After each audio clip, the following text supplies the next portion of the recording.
God Laughs at Our Plans by Charles E. Cravey. I've always admired people who make detailed plans. You know the type. They walk around with calendars, apps, and color-coded tabs like generals preparing for battle.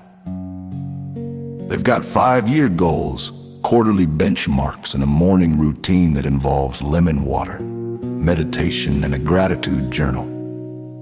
Meanwhile, God sits back, crosses his arms, and says, well, this should be interesting. Because if there's one thing I've learned, it's this. Nothing makes heaven chuckle quite like a human being convinced they're in control.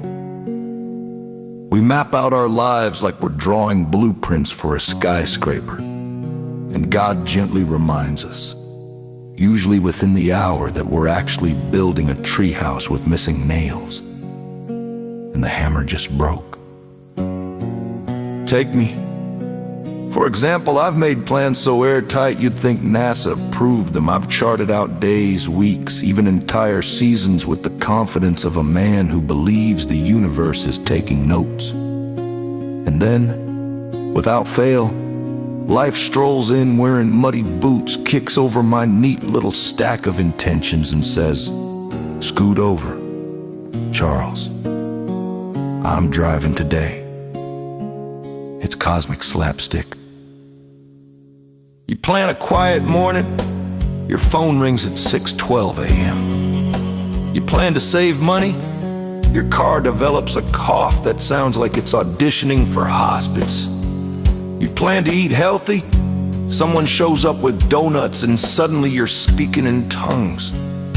And through it all, somewhere in the heavens, God is laughing, not in mockery, but in that warm, knowing way a parent laughs when their child insists they can tie their shoes all by myself and ends up in a knot that defies physics.